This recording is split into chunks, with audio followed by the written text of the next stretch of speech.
नमस्कार, स्वागत है आप सभी का न्यूज 21 में। सबसे पहले बात करेंगे बुलेटिन में बस्सी की, जहां उपखंड क्षेत्र के राजकीय उच्च माध्यमिक विद्यालय माधोगढ़ तुंगा के प्रधानाचार्य महेश कुमार गुप्ता ने जानकारी देते हुए बताया कि अमेरिकन कंपनी एनएवी इंडिया के द्वारा सीएसआर फंड के तहत विद्यालय में स्टेज पर टीन शेड और बालिकाओं के लिए पिक टॉयलेट, डिजिटल शिक्षा को बढ़ावा देने के लिए 15 कंप्यूटर सेट, नए फर्नीचर के साथ साथ प्रार्थना सभा को और भी रोचक बनाने के लिए वाद्य यंत्र विद्यालयों को उपलब्ध करवाने का संकल्प लिया। कंपनी द्वारा ग्रामीण क्षेत्र में शिक्षा जगत में अनूठी पहल की है। उक्त समस्त कार्यों की अनुमानित लागत लगभग 5 लाख रुपए है। नाव India regional manager Mukesh Sharma ने बताया कि कंपनी अकाउंटिंग क्षेत्र में विश्व स्तर पर उत्कृष्ट सेवाएं प्रदान कर रही है, जिसमें hedge fund, project equity, real estate management का कार्य करती है और इस काम में स्थानीय विद्यालय की शिक्षिका संगीता देवी की विशेष भूमिका भी रही है। उक्त विकास कार्यों के लिए उप प्रधानाचार्य सुरेश कुमार राजोरा और एसडीएमसी सदस्यों एवं ग्राम वासियों द्वारा कंपनी को धन्यवाद ज्ञापित किया। बस्सी से रामफूल मीणा की खास रिपोर्ट। नरेश मीणा की रिहाई की मांग को लेकर मीणा समाज बड़ा आंदोलन करने की तैयारी कर रहा है, जिसको लेकर समरावता संघर्ष समिति के पदाधिकारियों ने आज प्रेस कॉन्फ्रेंस आयोजित की गई, जिसमें उन्होंने बताया कि 29 दिसंबर को टॉक के नगर फोर्ट में एक महापंचायत आयोजित की जाएगी, जिसमें सर्व जाति के लाखों लोग पहुंचेंगे। मीणा समाज के नेताओं ने मामले पर क्या कुछ कहा, देखिए टॉक से राजेश सैन की इस ग्राउंड रिपोर्ट में।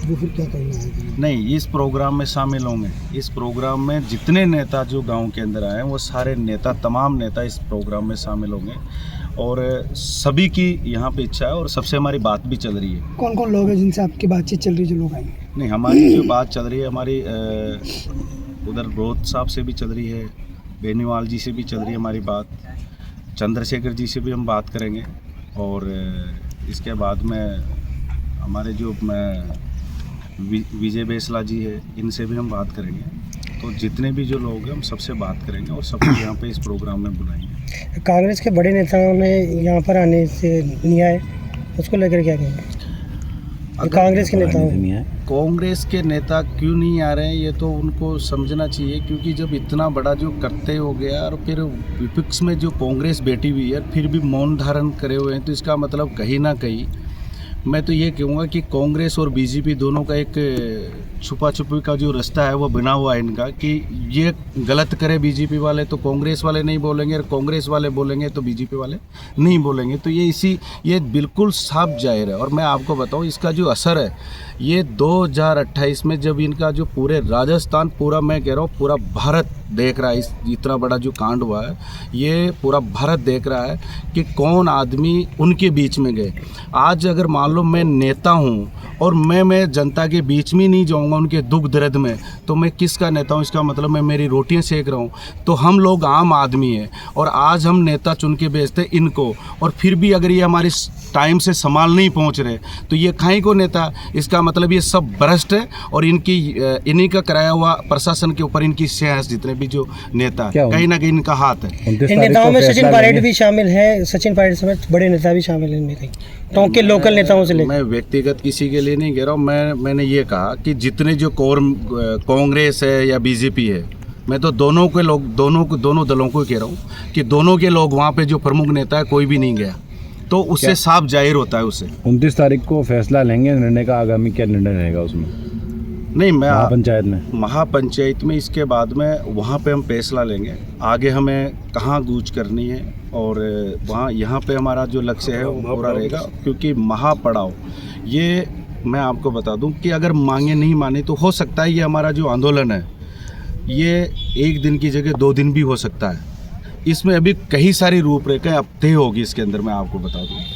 और ये फाइनल है कि जब तक सरकार अगर हमारी जितनी जो तमाम मांगे नहीं मानेगी, हम चुप बैठने वालों में से नहीं है, क्योंकि नुकसान हमारा पहले भी हो चुका और फिर नुकसान कर देंगे, चाहे हमारे को जेल भर दे, क्योंकि इतने लोग आएंगे कि जेल इनके हमारे लिए यूँ मान लो छोटी पड़ जाएगी इनके पास में रखने के लिए जगह, क्योंकि लोग इंतज़ार कर रहे हैं उस घड़ी और उस टाइम का। मैं आपको बता दूँ, मैं चाण बासूरिया से सरपंच प्रतिनिधि हूँ।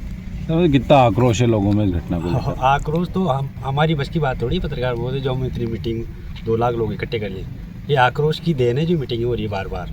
और ये तो हमारे आक्रोश तो हमारे ऊपर भी है, पर तुम लेट क्यों कर रहे हो, इतना क्यों रोक रहे हो हमारे को? जयपुर जाके रख दी मीटिंग, जयपुर क्या तुक है, यहाँ से चलेंगे और जो भी निर्णय होगा हमारे सामने होगा। और लोग देखना, बिना बुलाए लोग बस पता चलना चाहिए लोगों की भीड़ उमड़ेगी पैदल, मोटरसाइकिलों से, गाड़ियों से, घोड़ों से, कहने की जरूरत। और ऐसे प्रोग्रामों में, स्वतंत्रता के आंदोलनों में नूते नहीं दी जाती, किसी को भाई यूँ नूता दे के बुलाया जाता है। ये तो अपने आप लोग आएंगे और आप देखना एक ऐतिहासिक भीड़ होगी। क्या बड़ा आंदोलन 29 तारीख को देखने को मिल सकता है? बिल्कुल बिल्कुल, बेशक।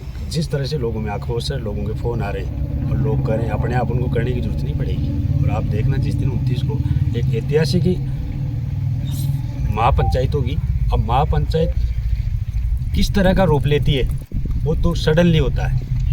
रूप तो जिस दिन ये घटना थी तो 11:30 पे हो गई थी, उसके 9 घंटे या 10 घंटे बाद में प्रशासन ने ये मारकाट की है, सारी रात मारकाट की है। तो 10 घंटे का प्रशासन को टाइम मिलने के बावजूद भी आप उस इतनी बड़ी घटना को रोकी नहीं जा सकते। आप चाहते तो ये तो 11:30 बजे हो गया था, 12 बजे भी कोई रेस्ट ले सकते थे, 2 बजे भी ले सकते थे, 5 बजे तक भी ले सकते थे। आप रात के टाइम पे लाइट काट के और इतना इस तरीके से तो दुर्दांत आदमी भी नहीं कर सकता वारदात। तो देखो आप, महिलाओं के बच्चों की जो लगी हुई जो इस तरीके से, तो क्या महापंचायत के आयोजन को लेकर कोई विरोधाभास है जयपुर की टीम में और आपकी टीम में? कोई विरोधाभास नहीं है। वो आप कह रहे हैं कि जयपुर वालों ने किया और हम चाहते हैं क्या से? बिल्कुल बिल्कुल। कल हमारी बात हो गई थी और लाज भाई साहब आ गए थे, उन्होंने कहा उनको पूछ के ही करना, और हमारी बात हो गई उनसे। हम जयपुर ही जाने वाले थे, अभी मुकेश जी वगैरह सब सारी भाई उनसे कैसी घूम ऐसी बात हुई है। उन्होंने बोला हमारे को भाई ये तरीका से बोलना। हमारी जो संघर्ष क्या हाईवे जाम की तरफ भी बढ़ सकते हैं 29 तारीख को? देखो घटनाएं क्या तुरंत होती है, एक्सीडेंटल मामले होते हैं, महापंचायत होती है, उसके बाद क्या क्या होता है, कुछ भी हो सकता है। उस टाइम कौन क्या बोल रहा है, ऐसे होते हैं, तुरंत होते हैं। ये घटना का पता था क्या ऐसा हो जाएगा? एक थप्पड़ मारना बहुत बड़ा गुना थोड़ी है। लग गई वो तो सडनली थी, 9 सेकंड में गए। कौन पता है उसको कौन था वो सामने वाला? 9 सेकंड में पता लगता है कि कौन क्या हो। ये तो सारी चीज़ें, ये एक्सीडेंट मानो आप, इस तरीके से हो गया, मगर उसको प्रशासन संभाल नहीं पाया 10 घंटे में। प्रशासन की लापरवाही है तो खतरनाक। 10 लेकिन घंटे के बाद जैसे गृह राज्य मंत्री भी वहाँ मौके पे पहुँचे, ग्रामीणों को लेकर वहाँ सीएमओ तक गए, वहाँ वार्ता भी हुई, समझौते भी हुई। उन वार्ता और समझौतों का क्या रहा? देखो, गृह मंत्री जी की मंशा थी, गृह राज्य मंत्री जी की मंशा थी, उन्होंने सीएम साहब को कहा भी था और उसने हकीकत सही तरीके से अवगत कराया।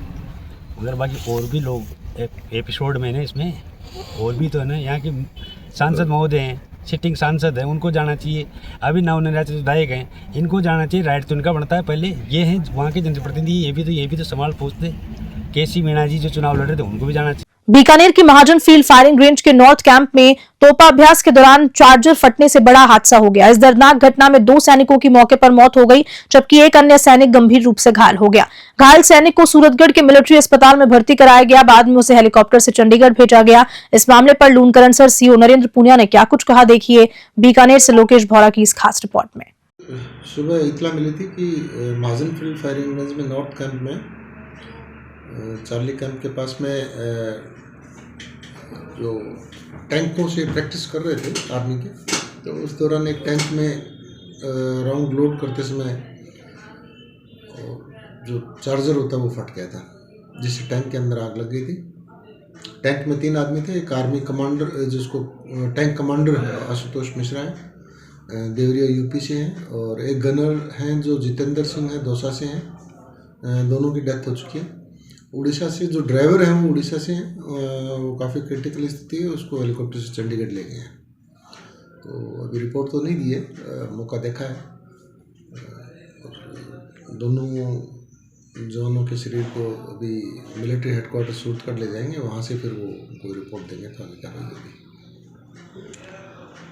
राजस्थान के जयपुर जिले की बस्ती तहसील निवासी राहुल शर्मा को बुधवार को दूरदर्शन भवन मंडी हाउस नई दिल्ली में केंद्रीय राज्य मंत्री Ramdas Athawale, Jagdambika Pal president joint parliament committee, Raghuraj Singh labour and employment minister Uttar Pradesh सरकार के द्वारा नेशनल आइकन अवार्ड से सम्मानित किया। आइकॉन अवार्ड के लिए पूरे भारत को केवल 10 प्रतिभाओं को ही चुना गया था। आपको बता दें कि बस्ती निवासी राहुल शर्मा को यह अवार्ड दहेज प्रथा को खत्म करने और दहेज प्रथा के लिए आए दिन महिलाओं पर होने वाले अत्याचारों के खिलाफ आवाज उठाने और सामाजिक कार्यों में एक मिसाल कायम करने के लिए दिया गया। बस्ती से रामपुर मीणा की खास रिपोर्ट। राज्य सरकार के चल रहे मिलावट के विरुद्ध अभियान के तहत खेड़ली कस्बे में अलवर की खाद्य सुरक्षा टीम द्वारा कार्रवाई की गई।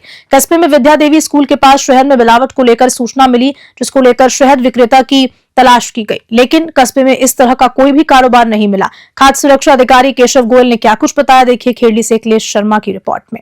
खेड़ली कस्बे में आज आपकी टीम द्वारा कार्रवाई की गई, किन किन प्रतिष्ठानों पर क्या क्या कार्रवाई की गई? राज्य सरकार द्वारा चलाए जा रहे मिलावट के विरुद्ध अभियान शुद्ध आहार मिलावट परिवार के तहत आज खाद्य सुरक्षा दल खेड़ली कस्बे में पहुंचा। हमारे पास खेड़ली कस्बे में कोई विद्या देवी स्कूल है, उसके पास कोई शहद की शिकायत प्राप्त हुई थी, उसके तहत हम आए थे और वहाँ आसपास में हमने मालूम करने पर कोई शहद का कार्य करना नहीं पाया गया। उसके पश्चात हम कस्बे में यहाँ एक राधे राधे डेयरी है थाने के सामने, उसके यहाँ घी का स्टॉक था तो उसमें से हमने घी का सैंपल लिया। एक गुरु कृपा डेयरी है वहीं पर, उसके यहाँ से भी घी का सैंपल लिया। और धर्मचंद सत्यनारायण किराना की दुकान है यहाँ ये रेलवे स्टेशन के पास, उसके यहाँ से हमने माँ भगवती ब्रांड का एक कोई घी आता है बाहर से, उसका नमूना जांच वास्ते लिया। और 3 फर्मों से उनसे हमने सर्विलांस के नमूने लिए, जो आटा मैदा सूजी आदि कई खाद्य पदार्थों के थे जो सर्वे के आधार पर लिए गए हैं। उनमें अगर कुछ चीज़ मिलावट पाई जाएगी तो उनके दोबारा फिर रीसैम्पलिंग की जाएगी। लगातार आपकी टीम द्वारा खेड़ली कस्बे में कठूमर में दौरे किए जाते हैं, लेकिन फिर भी क्या कारण है कि मिलावट नहीं रुक पा रही है? क्योंकि यहाँ पेस्ट्रीज बन रही हैं, पेटीज बन रही हैं, सॉस बन रहे हैं और भारी मात्रा में मिलावट हो रही है। सॉस बनाने की कोई फैक्ट्री हमको यहाँ नज़र में आई नहीं। पेस्ट्री और पेटीज आदि बनती हैं, उनकी समय समय पे हमारे द्वारा जांच की जाती है। अगर कोई ख़राब खाद्य पदार्थ हमको मौके पे नज़र आता है तो उसको नष्ट भी कराया जाता है और उसके विरुद्ध चालान की कार्रवाई की जाती है। आपका शुभ नाम? केशव गोयल, खाद्य सुरक्षा। बढ़ती सर्दी के बीच जरूरतमंदों को दूध, बिस्किट व ब्रेड की सेवा में अमृत वेला सेवा सोसाइटी के कार्यकर्ताओं की एक टीम सुबह सवेरे ही निकल पड़ती है और हर साल की तरह इस साल भी अमृत वेला सेवा सोसाइटी के सेवादारों की ओर से सर्दी के मौसम में विशेष सेवा कार्य प्रारंभ किया गया। टीम के सदस्य सेवादार लखविंदर सिंह, सुनील सिंह, गुरदीप सिंह, करणबीर सिंह, प्रीतपाल सिंह, गौरव नवजोत सिंह, लवली खोसा, जीतू सिंह और जगजीत सिंह सुबह सवेरे 5 बजे बाजार में निकलकर जरूरतमंदों को दूध और बिस्किट वितरण करते हैं ताकि जरूरतमंदों को किसी परेशानियों का सामना नहीं करना पड़े। रायसिंह नगर से राजू शर्मा की रिपोर्ट। अलवर के महिला अस्पताल के पालना गृह में कोई अज्ञात महिला एक नवजात प्री मैच्योर बच्ची को पालने में ही छोड़ के चली गई। बता दें कि जब पालने में कोई बच्चा रखा जाता है तो ठीक 2 मिनट बाद एक बेल बजती है, जिससे वहां मौजूद स्टाफ को पता लग जाता है। बेल बजते ही बच्ची को उठाकर तुरंत शिशु चिकित्सक को दिखाया जाता है। इस बारे में शिशु अस्पताल प्रभारी डॉक्टर महेश शर्मा ने क्या कुछ जानकारी दी, देखिए अलवर से ब्यूरो चीफ प्रदीप गोयल की इस खास रिपोर्ट में। हाँ, ये जो अभी पालना गृह में एक नवजात बच्ची है जो समय से थोड़ी पहले लग रही पैदा हो गई है और कम वजन की है, उसको हमने रेस्क्यू करके और नर्सरी में एडमिट कर दिया है। अब उसका जो इलाज चालू कर दिया है और इन्वेस्टिगेशन, जो बेसिक इन्वेस्टिगेशन होंगे वो करके फिर आगे की कार्रवाई के लिए CWC को इन्फॉर्म कर दिया जाएगा।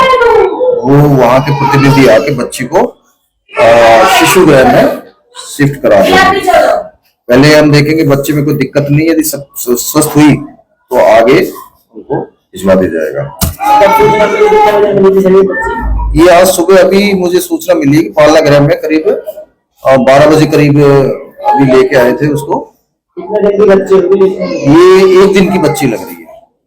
हाँ, वो बच्ची की हालत वगैरह ठीक है, प्राइम ऑफिस से देखने में ठीक है, पर समय से पहले पैदा होना लग रही है और वजन भी थोड़ी सी कम है। प्रधानमंत्री बीमा योजना में करोड़ रुपए के गड़बड़ झाले का मामला उजागर होने के बाद अब बीजेपी पदाधिकारी ने बुधवार को उपखंड कार्यालय पर प्रदर्शन कर उपखंड अधिकारी को ज्ञापन सौंपा और कार्रवाई की मांग उठाई। बीजेपी के वरिष्ठ राधेश्याम भाकर ने क्या कुछ कहा, देखिए रायसिंह नगर से राजू शर्मा की इस रिपोर्ट में। आज भारतीय जनता पार्टी रायसिंह नगर के हम पदाधिकारीगण और किसान मोर्चे से जुड़े हुए हमारे साथीगणों ने एसडीएम महोदय से मुलाकात की है कि जो प्रधानमंत्री फसल बीमा योजना जो 2016 से 15 से जो चल रही है, उसमें इस इलाके के कुछ लोगों ने मिलकर सरकारी कर्मचारियों के साथ पटवारी या जो कृषि विभाग से मिलकर करोड़ों रुपए का घोटाला करने की बात सामने आ रही है।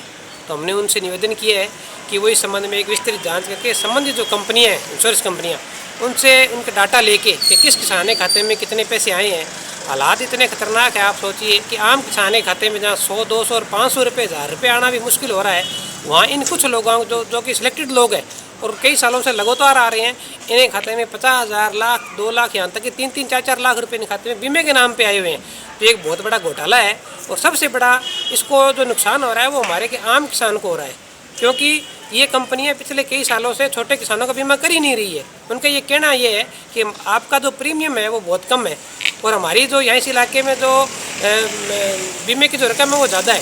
इस वेरिएशन के चलते आम छोटे किसानों को आए दिन हम देखते भी है कि लोग किसान आके मिलते हैं कि मोदी से, अन्य अधिकारियों से कि हमारी कंपनी बीमा नहीं कर रही है। इसी के चलते कई दिन पहले आपने सुना भी होगा कि लगभग पिछले साल शायद खरीफ के बाद में SBI ने यहाँ बीमा करना ही बंद कर दिया। अब क्षमा नाम की एक कंपनी जो भी है पूरी वो ये बीमा कर रही है। तो हमने SD मोदी से मुख्यमंत्री के नाम ज्ञापन दिया और बताया है कि इस पूरे प्रकरण की आप जांच करवाएं और संबंधित कंपनी डाटा लेके कि किसके खाते में कितने पैसे गए हैं, तो उनके खिलाफ अगर वो दोषी है तो सख्त कार्रवाई करके उनसे वसूली भी की जाए। अलवर के कोतवाली थाना क्षेत्र अंतर्गत कल दिल्ली निवासी गुरदयाल सिंह ने अपने साथ 8,500 रुपए की हुई लूट की वारदात में कार्रवाई करते हुए एक आरोपी और ई-रिक्शा चालक रजत उर्फ केशव पुत्र चरण सिंह निवासी सूर्यनगर को गिरफ्तार कर लिया है। बताते चलें कि इस मामले पर SI हितेंद्र सिंह ने क्या कुछ जानकारी दी, देखिए अलवर से ब्यूरो चीफ प्रदीप गोयल की इस रिपोर्ट में। कल एक मुकदमा दर्ज हुआ है। परिवादी दिल्ली से दिनांक 16 को अलवर में किसी व्यक्ति से अपना लेन देन का मामला था, पैसे लेने के लिए आया था। तो 16 तारीख को एक लड़का उसको मिला स्टेशन के पास में। उसने पूछा कैसे क्या घूम रहे हो, तो उसने बताया कि मैं एक तलाश में आया हूँ। तो उसने कहा कि उस व्यक्ति को मैं जानता हूँ और मैं शाम को मिलवा दूंगा, मुझे स्टेशन पर मिलना। 8, साढ़े 8 बजे परिवादी को वह लड़का स्टेशन के बाहर मिला और उसके साथ 2 व्यक्ति और थे ई-रिक्शा में। तीनों ने उसको मिलाने के बहाने बैठा करके एरोड्रम रोड पर ले जा करके मारपीट की और उसकी जेब से 17 नोट 500 के निकाल लिए। उस व्यक्ति ने उस ई-रिक्शा के नंबर नोट कर लिए थे। कल मुकदमा दर्ज कराया। मुकदमा में दिए नंबरों को जो ई-रिक्शा को दस्तयाब किया गया, चालक को पूछताछ की गई, अपराध को कारित करना स्वीकार किया, नियमानुसार गिरफ्तार किया गया। आरोपी का नाम क्या है? उस रजत उर्फ केशव सन ऑफ चरण सिंह निवासी सूर्य नगर कॉलोनी, थाना वैशाली नगर। इसमें कितने आरोपी अभी बचे हैं? अभी और नाम है, अनुसंधान जारी है। उसके साथ 2 अन्य व्यक्ति हैं, अनुसंधान जारी है। परिवादी का क्या नाम है और कहाँ का रहने वाला है? परिवादी दिल्ली का रहने वाला है। गुरदयाल सिंह सन ऑफ मोहन सिंह दिल्ली का रहने वाला है। राजस्थान में लोगों को कड़ाके की सर्दी से फिलहाल 22 दिसंबर तक राहत मिलने की कोई उम्मीद नहीं है। मौसम विभाग ने 22 दिसंबर तक राज्य के 10 से ज्यादा जिलों में कोहरे और शीतलहर का अलर्ट जारी किया है और साथ ही साथ मौसम विज्ञान केंद्र के एक्सपर्ट के अनुसार जयपुर में बादल भी छा सकते हैं। इसके साथ ही शेखावटी के एरिया में कई जगह पाला पड़ने की भी चेतावनी है। मौसम विभाग ने कल से जयपुर, सीकर, झुंझुनू, अलवर, चूरू समेत कई जिलों में 20 दिसंबर से 22 दिसंबर के बीच हल्के बादल या धुंध छाने का अनुमान जताया है। इस कारण इन शहरों में दिन के तापमान और थोड़ी गिरावट होने और कोल्ड डे जैसी स्थिति बन सकती है। जयपुर से ब्यूरो रिपोर्ट। और इसी के साथ बुलेटिन में इतना ही। नमस्कार।